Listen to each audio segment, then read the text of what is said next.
so they don't want to see Freeze on Draven. No surprise there. Twisted Fate and Karthus being banned out. Remember, Twisted Fate got through in the last match, and nobody picked him. The first time I recall in the European LCS.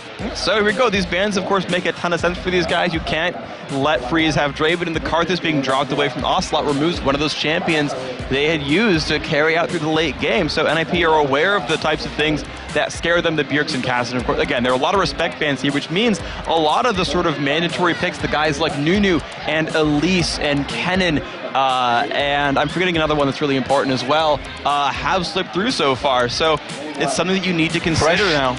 Maybe Fresh, the big one. Sona. Yeah. Lissandra has been very big, actually, and just seeing Elise being banned out, no surprise there. Vayne first pick? That's very... No. It's a possibility because it's a champion that Freeze would be happy to play, and they want to make sure they get one of those endgame carries, make sure that one doesn't get stolen out. Interesting. I'm thinking of other carry mages, and I feel like denying a Rise. Like, I don't remember Ocelot playing it a lot, but if you're a professional mid laner, you've got to know how to play Rise, and that's kind of the only other super hardcore AP carry I can think of right now, and it's something that's, you've got Bjergsen and Extinct in your team. Well, I mean, that was a clear plan from SK, because that was instantly put in and locked off. They knew from the picks and bans that was what they were having. Leaves a lot of things open for NiP, which is why NiP seem a little bit dazed and confused after that. They're like, well, what? Well, you can see a Varus and maybe even a Thresh like this come through here. They're good bully lanes for Vayne. It's hard to thrive in a lane that outranges you and pokes very hard, so I wouldn't be surprised to see like Sona come out if they have to 2v2 that one. However, if SK can hide their Vayne into a 2v1, then she'll get to scale for free, and then NiP could say, okay, well, can we outpush you? Can we kill your turret really fast? And that could be really powerful as well. Well, Pusher was in the last game, so they're not going to outdo him. They can't He push played you well this as game. well. He's on Fnatic. Well, of course, it is Orianna. That means Bjergsen will be on seemingly his main champion these days. And Orianna is so powerful for them. It actually is a champion that can help lock up the Vayne in general, and he's been able to win his lane with Orianna a number of times in a row. I remember him 1v1ing Krillin Lord with Ahri this weekend and crushing him in minion score. But SK, though, with those picks coming through early on, and of course that was a champion that NiP could also have denied from Ocelot. He's a big Orianna player. They give up Nunu and blood boiling a Vayne. You don't necessarily even need a mage to carry. You just need a blood boiled Vayne, and you could have enough damage. So SK could potentially play Protect the Candy Panda, and it'll work out. Yeah, and that's probably going to be Herky bot in the jungle with Nunu. Long gone are the days of support Nunu. It does mean Nami could be selected, and this opens up a world of opportunity and puns, I believe. There is. Well, right now it's not going to be here just yet. So almost. It's the Lissandra, and Kevin has played Lissandra once, so it's not a guaranteed pick right here. Lissandra versus Orianna, I feel like Bjergsen would win that heads up, so we'll see if that ends up being the real matchup here. But it gives the team hard engage. It's not a hard carry though, so we'll see if it's a different form here. But it does give them the ability to dive turrets if SK gets ahead. They can start fights under turrets. Ocelot can take some early turret aggro, then self-cast R, and then and swap aggro. You say Ocelot, but Kevin's played Lissandra as well. Or Kevin, right. Yeah. Right. So this is actually still keeping options open for SK, keeping NiP guessing which way this is going. Looks like Caitlyn's the fallback for Freeze, so you're going to have to go with that one, which honestly he didn't play it.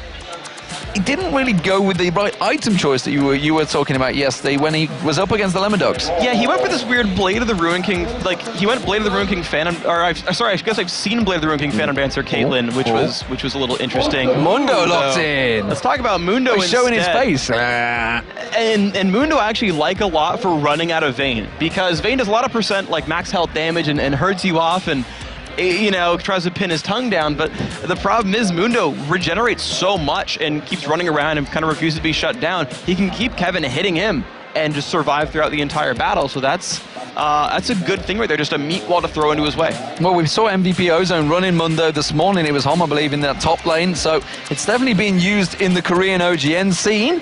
So maybe the European scene are looking towards it. We did see it last week, I believe, in the top lane. I'm trying to think who played it. I don't remember. Or was that OGN as well? I see that many games. They all bleed into one. I'm pretty sure it was the OGN. So this may be the first EU LCS. But Jace, look at this. How has Jace managed to get through to the 7th pick? So this could be Ocelot or Kevin once again, and it looks like it will be NiP on Nami. And this is a good champion pool here for SK. This is a good setup because it actually gives them The late game hyperskill that they've always sort of picked for Kevin the Vayne, sure, that's wonderful. But now with Jace to poke things out and try to get NiP off their turrets, which is what they tried to do with Xerath earlier this week, actually back on Thursday. But they also have the Lissandra to also facilitate dives they want. Facilitate, Nami can come in off the back of that one with her tidal wave, and the team can flood through. SK have a good way of closing out games here, which is valuable. Not final pick. Will it be Fizz? Not sure on that one. Deficio hanging around. We have seen a Fizz so far in the mid lane, but and we've seen Orianna in the top lane actually as well. It's true. So the thing is, there's nothing he's really going to assassinate all that well. I feel like he wouldn't have the best matchup against any of these guys. So there we go. It's going to be the Diana, and Diana works really well as a ball delivery champion. It's a champion that Extinct would know, being a former mid laner. It's one of the champions you've got to know as a mid laner, especially throughout the end of Season 2.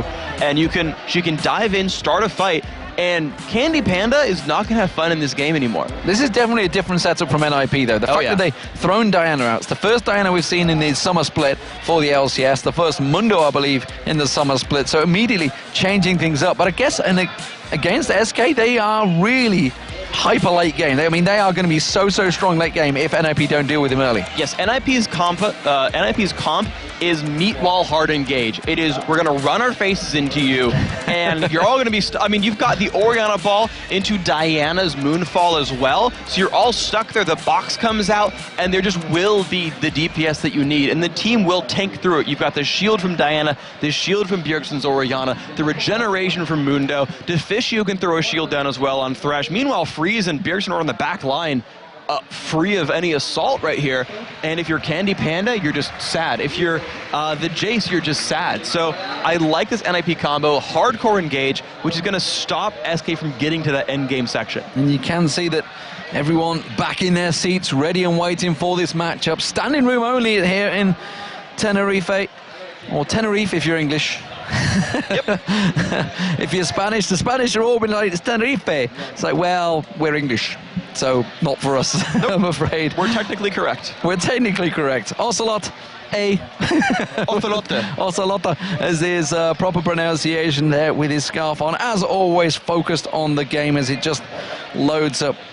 Just transfixing, expecting to see how he's going to do with Jace. Dropping the hammer on Bjergsen, I think that's probably what he's imagining there. That's what he's hoping. So Kevin will be on the Sandra in that top lane. We'll see how that works out against a Diana.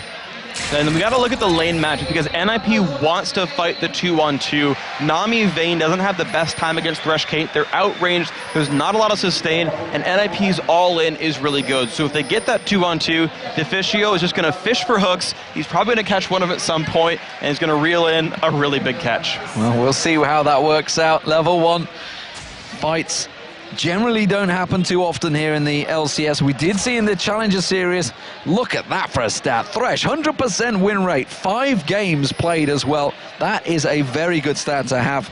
Maybe, just maybe, that's why he chose to go for Thresh over Nami. It's definitely a powerful champion here, and it creates a lot of opportunities.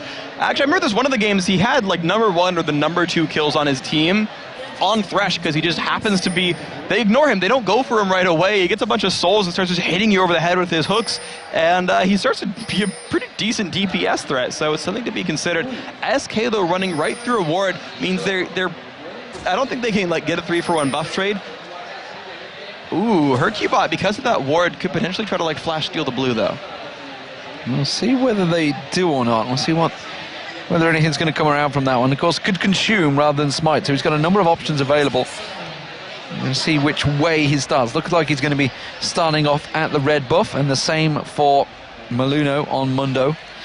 Yeah, so I want to actually point out a situation here because SK have actually warded the exit from Maluno's red to SK's blue, so they will see if Mundo goes for a steal right here. I'm actually going to make sure that that ward, it actually won't quite spot the route in if he goes all the way around to the left of Baron Pit, but there's a good chance that SK, because of the early jungle power of Nunu, could get a 3-for-1 buff trade just by outplaying Maluno here.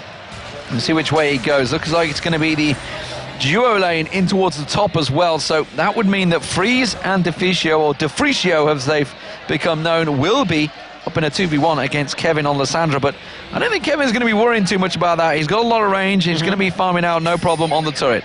It's much better for SK Gaming here, and actually they're going to spot Mundo going through the ward, though. So now, unfortunately for SK, NiP have the numbers advantage. They've got Deficio down here, so they will be able to go 2 for 2 on buffs because of their lane swap.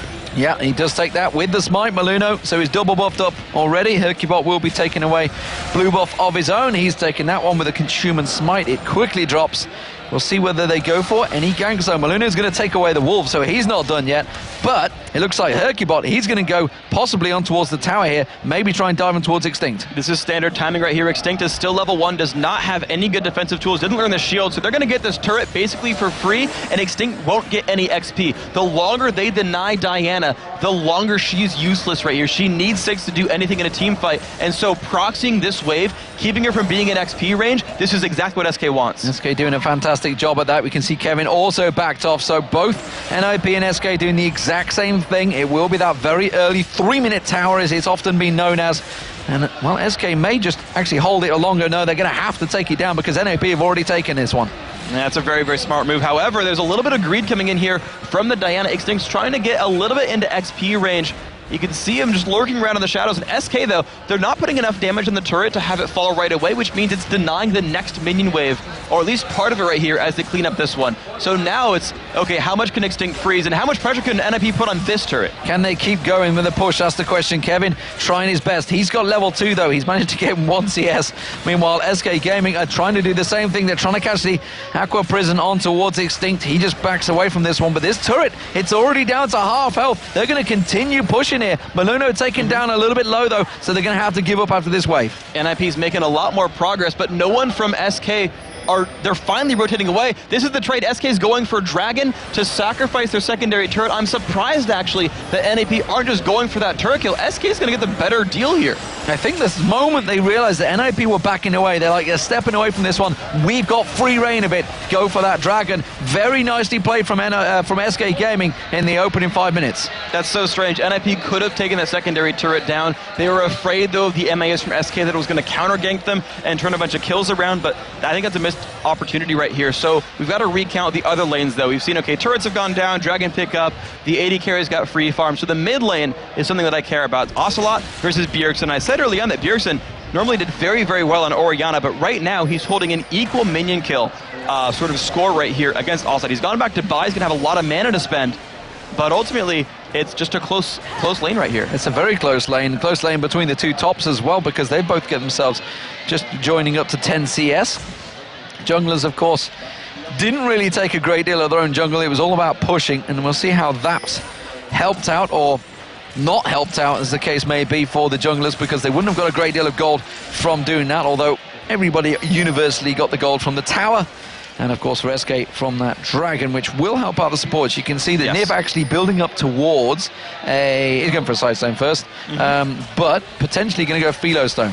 NiP is one of the only players I've seen actually reliably get a Philosopher's Stone, even on like tanky champions like Thresh, who aren't going to use the regen all that much. So NiP having some extra gold throughout this game will help them actually play the Vision game later on. That Philo Stone will eventually pay for an Oracle's itself, and that's very, very valuable.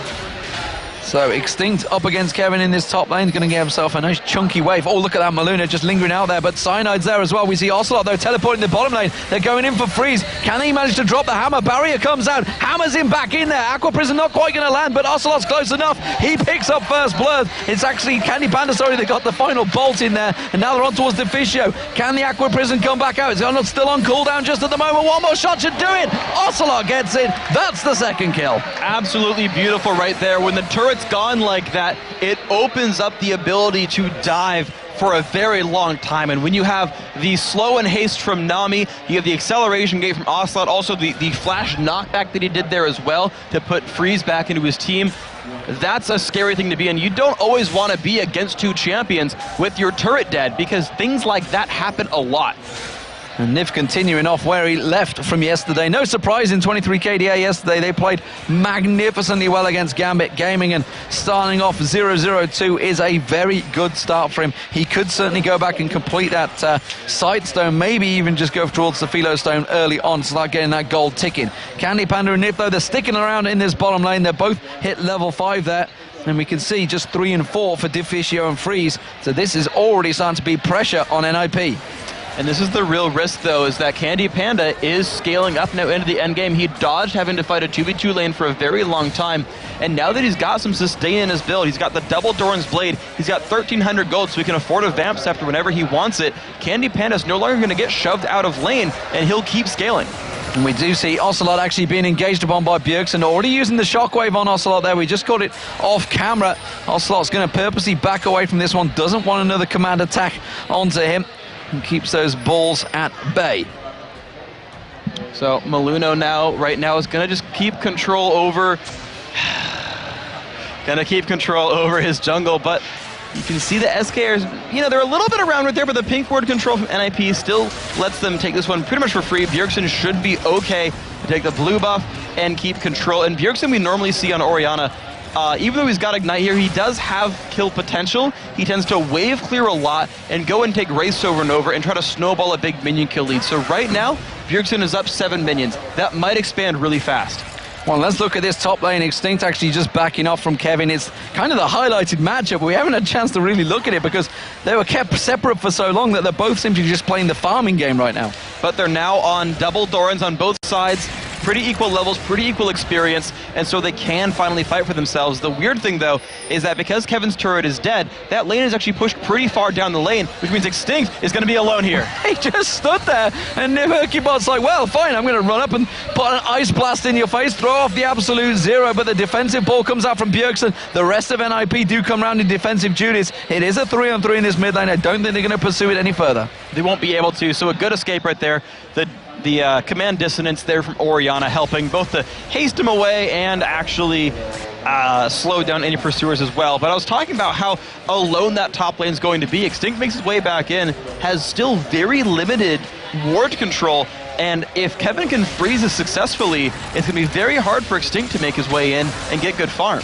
Well, there is a CS advantage built up for Freeze because he did wipe out that wave and clear it, shove it back on. Candy Panda, of course, will buffer that straight back up because you can see him just down that bottom. So that gap in the CS will close itself in just a few moments. And honestly, that's actually good news for Candy Panda. You talked about how he's effectively not had to deal with that 2v1 lane. He's kept himself in there so often. So many games we see a Vayne just become the ultimate killing machine towards the end. It's a real possibility for this to happen because he's got a team that can set him up for success. The Blood Boil, the crowd control available from his support and his top laner here, it gives a lot of options. You can see when Candy Panda's on Vayne, he's a 15 KDA. 3/4 of the games he plays Vayne, he wins. And honestly, that is both SK reliably finding an endgame composition and Candy Panda being so proficient at running around in team fights, dodging skill shots, and just excelling. And it's something we're likely to see in this game as well. Of course, the problems that have plagued SK Gaming is simply how to finish those games off. They often start out so well in the lane phase, which they have done here. Again, got themselves 1,000+ gold advantage, and it looks like they're going to go for Dragon once again. But Maluno is close. They're fishing to see if they can find anything here, as SK Gaming have 5 members fully in defense. NiP can't fight for this one once again. And that's because the lanes are pushed. SK holds 1,000 gold lead. They're just stronger right there. Extinct stuck also because Extinct is stuck on one side of the map, whereas Kevin had already pulled himself over as well. And SK are prioritizing these big map objectives. Kevin pushed lane as hard as he could, got back in time for Dragon. Then he's going to get there right as it reaches the turret and not lose any progress. So Seeker's Arm Guard coming out from Bjergsen. First major item, I guess you could say. Will he go straight for Zhonya's? I don't think he will. I think he's merely defensive against the Ocelot's aggression that he's been putting down. He's got the double long swords. We do see Candy Panda condemned not to freeze, but already 90 caliber net just got him away from that. And I'm actually surprised that Freeze isn't playing Officer Caitlyn, because then he could at least yell freeze, and it would be so thematic. But not the case this time around. Ocelot going to 1v1 Bjergsen some more, and you're seeing the minion kill lead for Bjergsen actually grow. He's been able to... Now, granted, Ocelot's been running around for ganks a little bit more, but Bjergsen becoming a hardcore carry, when you get a couple hundred ability power on Orianna, she gets real scary, and that's going to be one of the sort of endgame hopefuls for NiP. Maluna takes a Another snowball in the back. Certainly not something you'd find here in Tenerife, that's for sure. Unless Jason's maybe put them in the fridge again. That's a joke for another time, though. But Maluna getting caught in the Aqua Prison and then surfs the wave. He doesn't get away with it. Candy Panda with the final bolt in the coffin. That's rough right there. Good kill, pick up the CC. Just chain right there enough to make the damage happen. And even though Candy Panda doesn't have a lot of damage items yet, it's just enough there when the team locks him in place. A early game Mundo, just that's the thing that you can kill early on in the game, but it's going to get harder as time goes on. And Extinct's thinking about it. Look, he started walking down, he's like, oh, wait a minute. Two of them have gone missing here. This is not a good move. I should probably back away from this one. SK Gaming putting pressure on that mid turret. Extinct this time will come around as soon as he catches vision of all members of SK.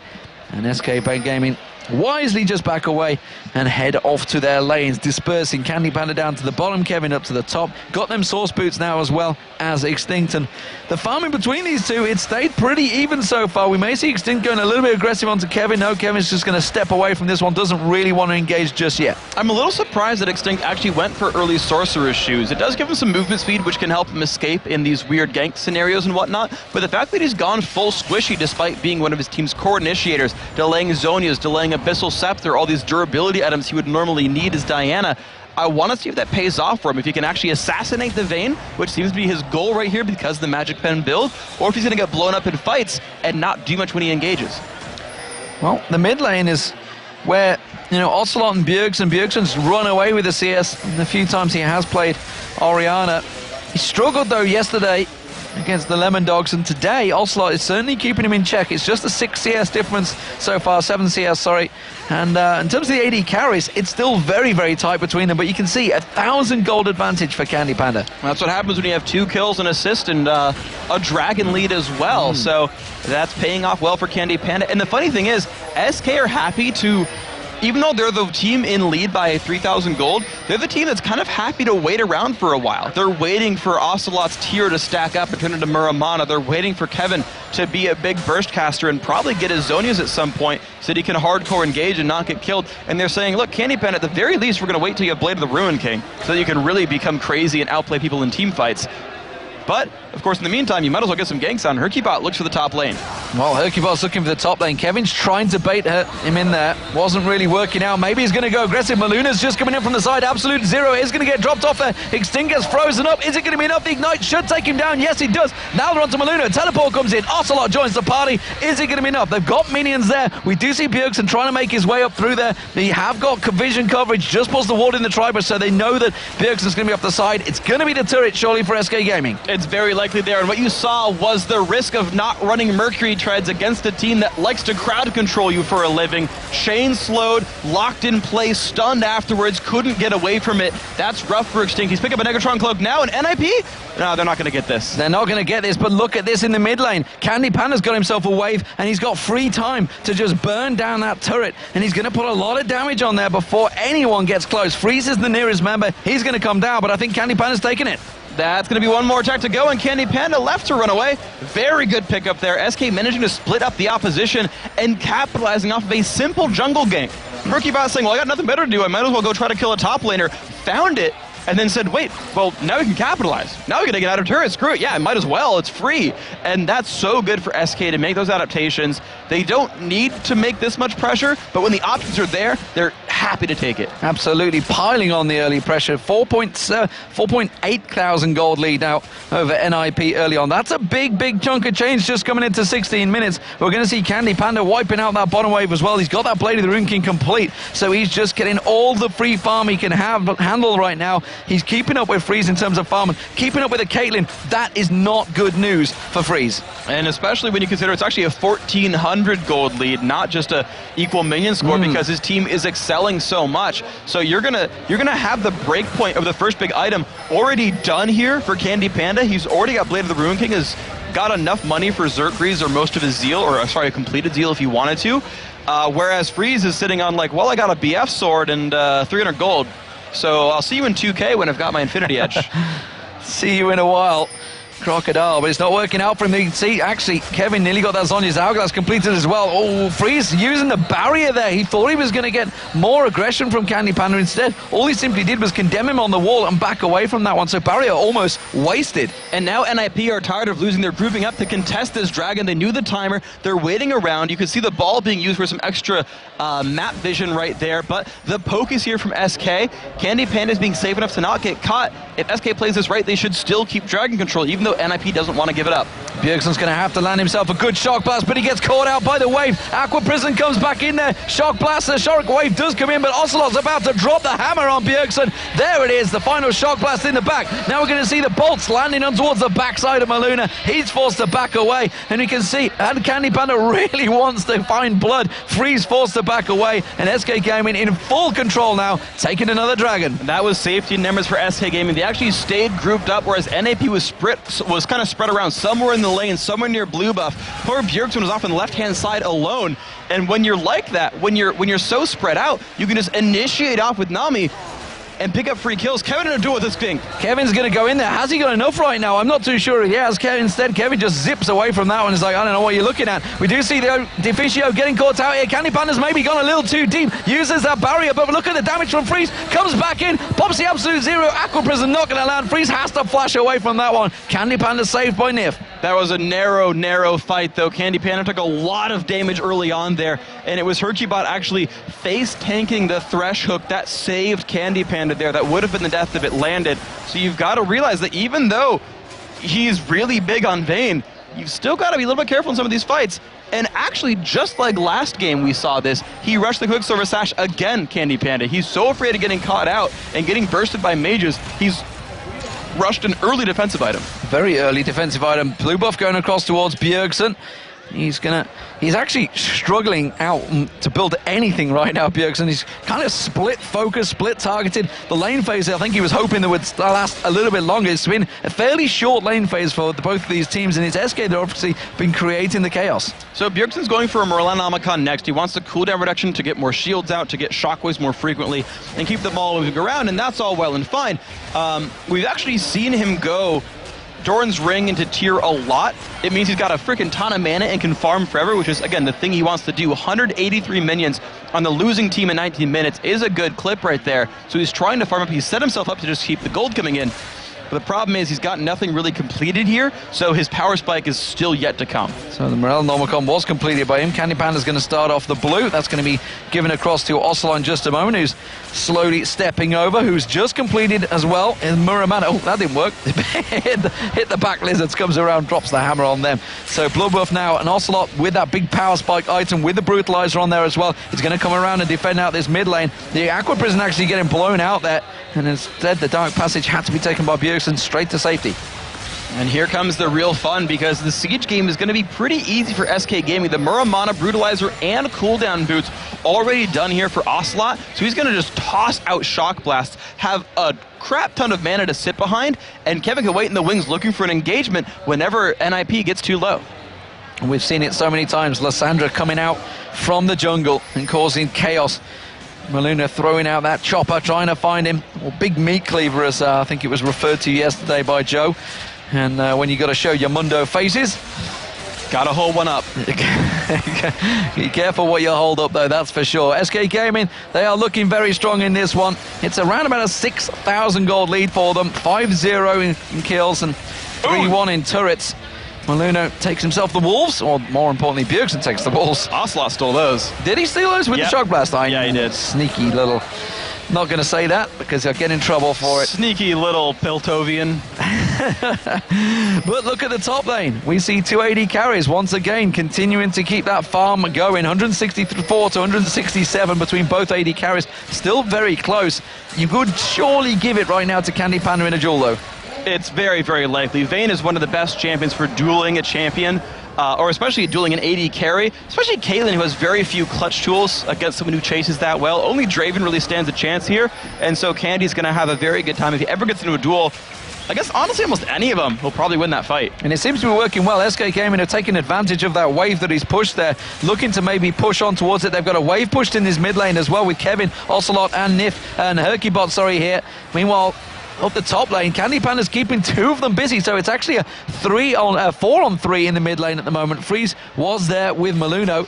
He's continuing to farm. He's quite happy to stay in this lane while the rest of SK push to the mid. And the siege will work pretty well for SK, but there's a big minion wave on the bottom side of the map that no one's cleaning up and will eventually reach the SK turret. SK should get that going the other way to pull another NiP member off the map. However, because Candy Panda is so good 1v1, you're seeing him pull a lot of attention. And of course, you're going to see the Blood Boil on towards Oslo. He'll actually be able to chug down that turret fairly fast. Instead, they're keeping the siege going. They're keeping the shock blast landing on towards Bjergsen, forcing him back for a short while there. Kevin's got some great wave clear as well, throwing out that claw. So he's having no problems keeping the siege going. Hercubot goes up. He's going to about ready to put the Blood Boil on Candy Panda. They've tried to bait this one out. They're going to go towards Extinct. They do manage to get the 3 prongs on towards him. Those silver bolts firing off, but Candy Panda's forced to back away with that. Has to use the Condemn on Extinct there. And now Freeze tries to go aggressive. Ace in the hole is going to be available. No mana. No mana, indeed. And you see the teleport from Ocelot just simply playing defensively. And I think SK Gaming may well have to back away from this one. There's good lifesteal for Candy Panda, so they may stick around. Yeah, Scumbag also is actually stealing away a lot of these minions here that Candy would love to lifesteal, but now this ball scares them. Candy would die to a shockwave combo there, even with his magic resist. And you're right, actually, this actually might just be enough to stop SK from sieging unless they can find a minion wave advantage. That bottom lane already reset off the SK turret. It's actually pushing now back towards NiP. If SK has the foresight, they can actually force something from this minion wave aggression. Well, they've been sitting on a lot of gold because they've been sieging for a long period of time there, so certainly Candy Panda can see he's built up 1,400 gold. Ocelot's sitting on nearly 1,600 as well, so I wouldn't be surprised to see them backing off. The Shock Blast still coming out just to keep those minions off that mid lane turret and keep NiP at bay. So, okay, a couple of them gotten back, a couple of them still have not right there. 1,700 gold on Ocelot, who is sitting there in the mid lane. 1,400 here on Candy Panda, who's also waiting around. These guys could complete important items right here. It's very close to last whisper for Ocelot. Zeal is already available if he needs it for Candy Panda. These are important power spikes. However, they're waiting around because even without buying, they're more powerful. Blue buff is up, Dragon is up, and these are things that SK cannot leave open to NiP. They need to hold on to these, take them away to snowball the game even more forward. And that's exactly what they're doing. They steal away the blue, they're stealing away the dragon, keeping that gold sliding in their direction. And you can see now it's up to 7,000 gold. Big advantage built up for SK Gaming. They did the same thing to Gambit. They closed out that game. They are looking to do the same towards NiP, who have been on a charge the last few weeks. But here in Tenerife, it is not going well for them. They lost the Ninjas in Pyjamas, to Lemon Dogs yesterday. And right now, if they lose this game, it is going to bring SK Gaming right back into the mix. Exactly, it will. So let's see if these guys can do it. SK looking to get towards the top of the standings. They don't want to be that team tied for last. They want to be the team at least in the top 4. They can have it by the end of this week or next. You heard Peke say in the interview afterwards, he's saying, I think it's just going to be like 1 or 2 games between all of the teams to come the end of the season that's going to decide who wins, who loses. And that's why he's saying every single win, no matter where it is, who it's against, is so important right now. It's a very real possibility. And you can see SK, even though they were down and out for quite a while there, and NiP had such a good charge, as you mentioned, they're still holding on, and they're kind of finding their identity a little bit more. They're finding what they needed to do all along and pushing their games forward here. So SK grabbing up their buffs, getting ready to sort of make their next move here. This was always the issue for these guys, was what do we do when the outer turrets are down and no one fights us at Dragon? We get a 7,000 gold lead because we're up 2 turrets and we're up some farm and we're up Dragons, but now what? We can't risk Baron in a 5v5. We're not that far ahead. You guys aren't stopping us when we steal your blue buff. We're getting some gold, but this has always been the difficult part for SK.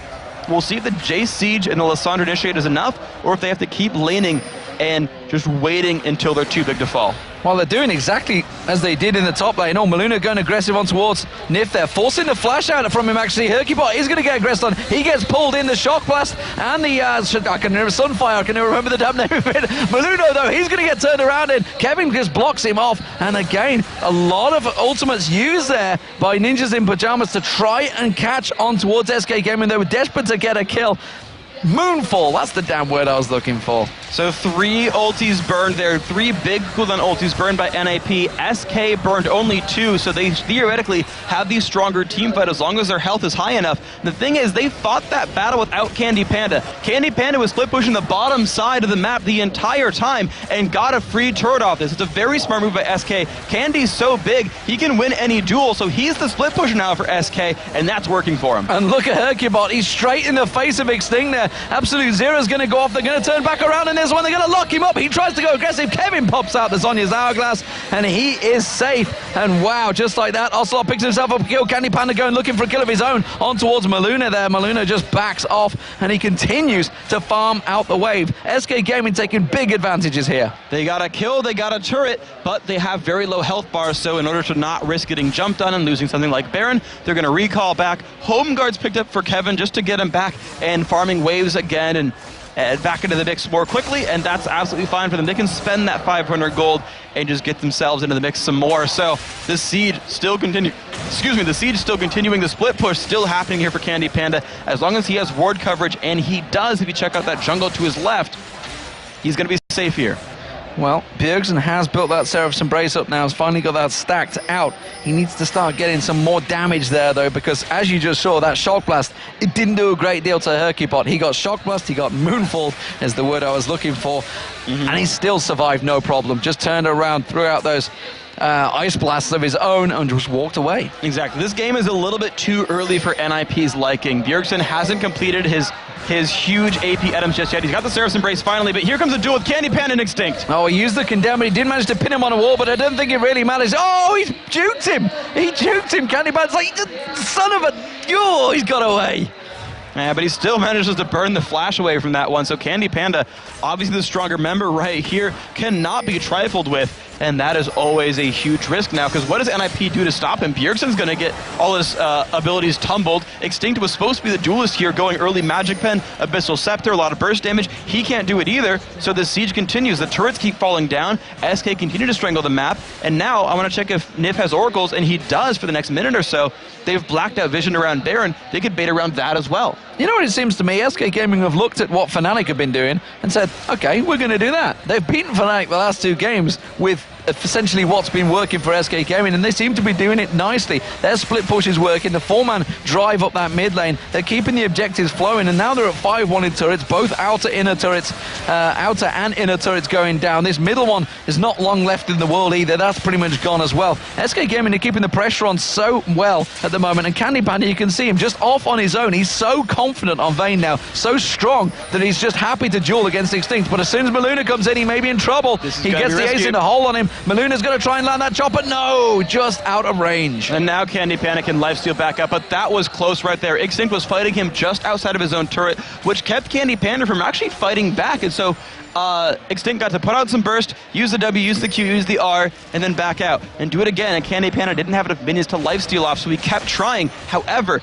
SK are still making headway. That mid turret is falling over. SK's team comp is still working right here, and they refuse to get caught. And if they ever find someone from NiP, they get hard engaged because of Kevin. The moment the ping went down and said, Bjergsen's here, we can take this turret, no problem. Candy Panda rolls himself in there, or effectively tumbles himself in there and picks it up. So let's have a look at the item builds. Ocelot, he's just got himself a Black Cleaver going in there. Aegis of the Legion finally being picked up by Maluno. He's a long way behind on that Runic Bulwark. Phantom Dancer, though, just been picked up by Candy Panda, so now he's got a lot of attack speed to go with that damage. That's so important now. He's got the real sort of 2 core Vayne damage items, a lot of attack speed to get both the Blade of the Ruin King % health damage, but also the Vayne Silver Bolts % health damage going in there. So he's going to be able to break through most of these targets fairly successfully, and even just with Red Elixir running, he's still got 186 damage.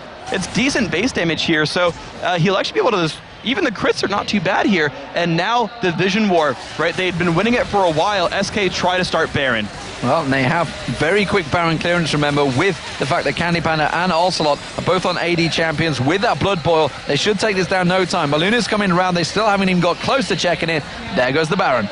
So there we go, another big advantage. And every single time, NiP does not contest them on this. They don't try to even dare start a team fight because they know SK are ahead. NiP are waiting, hoping that someone slips up. SK keeps trying to not overextend, but tries to find something. Will you fight us here? Will you fight us there? Will you try to stop Baron? No, the answer is always no. They're never stopped anywhere. And so they keep taking advantages and growing their gold lead and waiting for NiP to actually team fight them.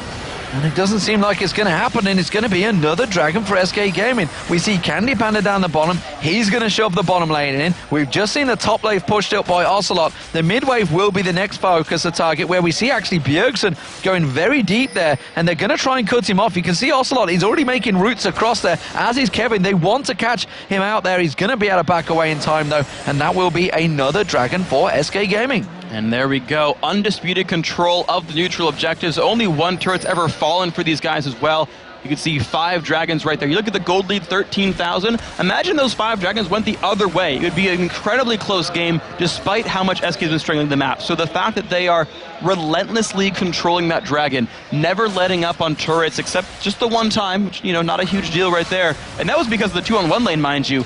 After 4 minutes in the game, SK have not let NiP do anything. Absolutely, they've locked them down every step of the way. And again, we see Candy Panda, he's pushed that bottom wave on. SK Gaming on both inhibitor turrets right now, seeing which one they can poke and prod and seeing where the pressure will finally buckle on Ninjas in Pyjamas.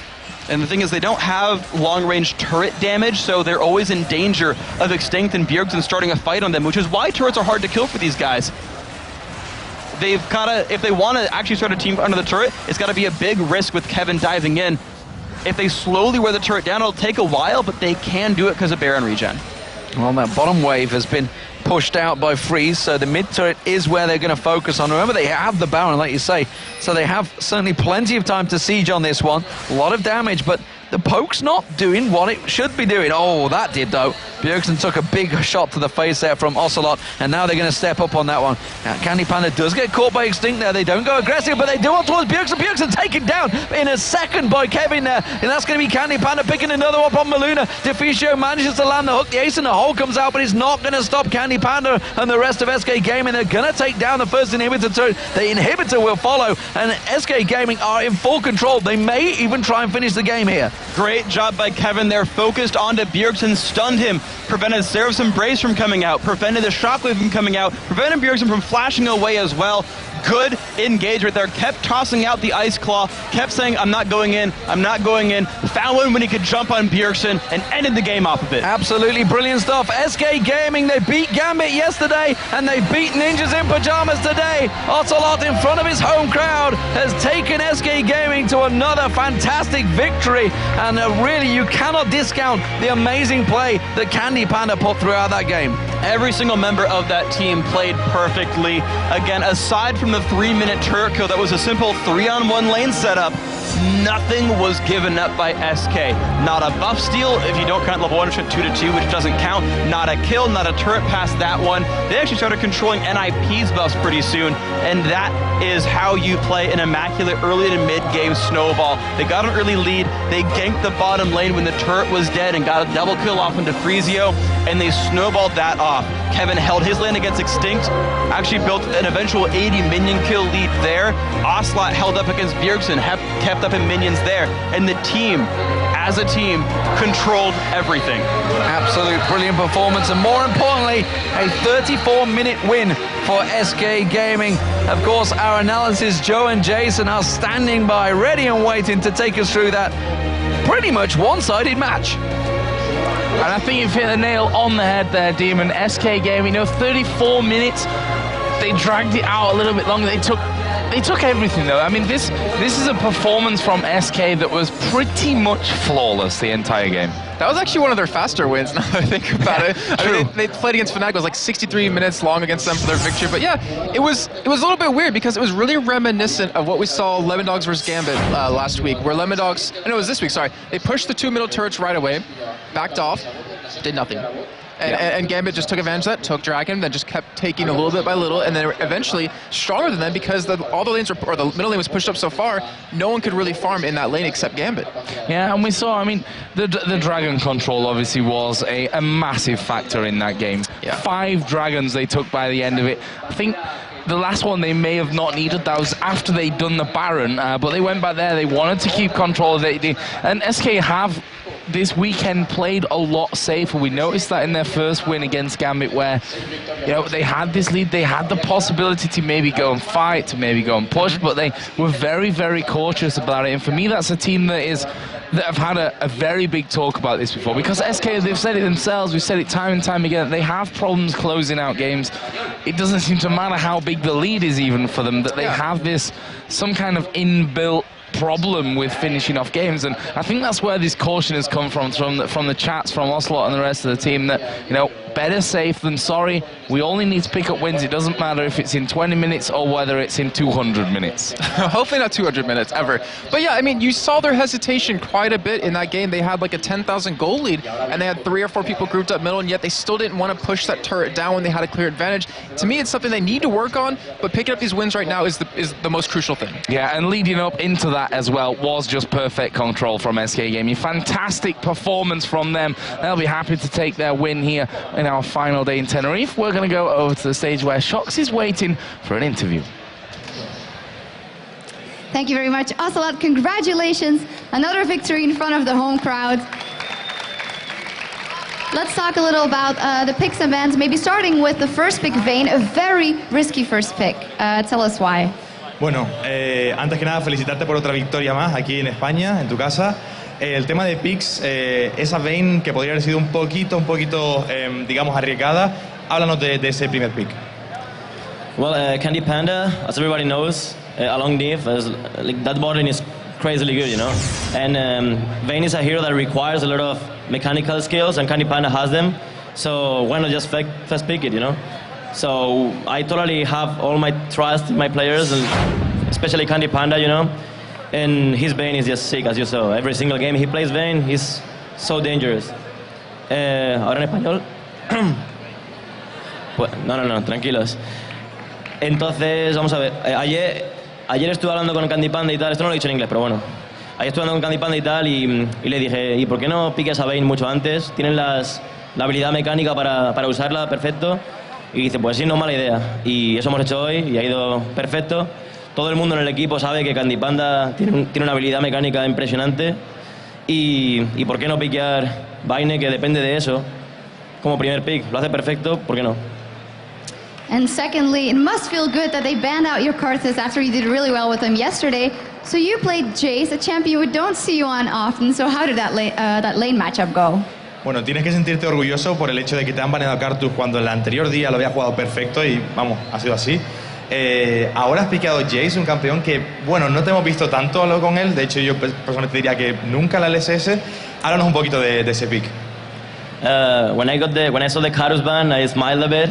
And on the other hand, I said, oh, shit.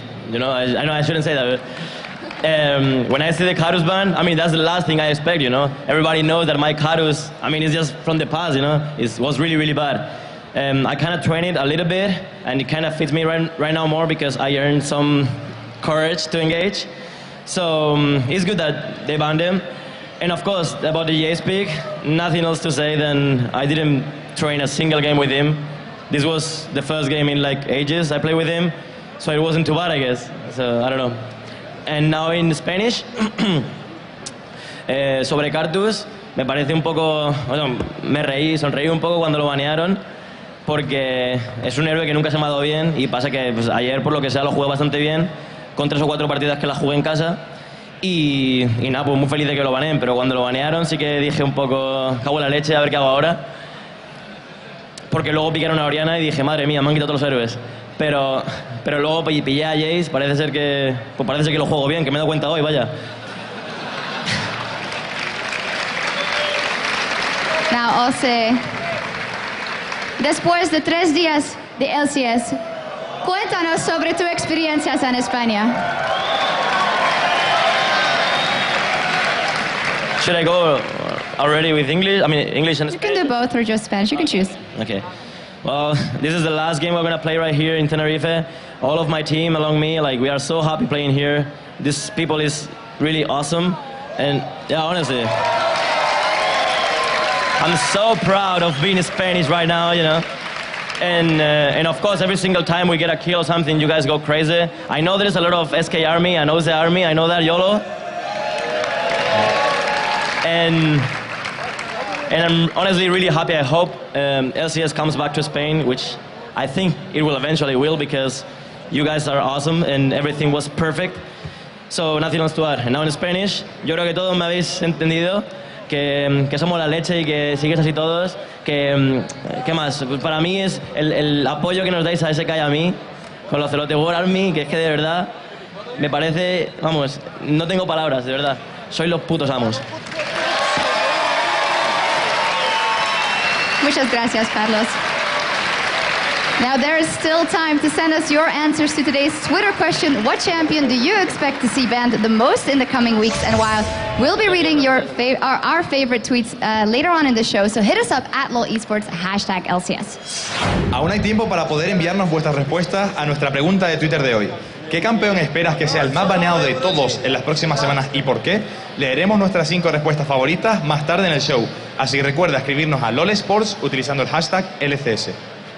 Now we have to take a short break, but when we come back...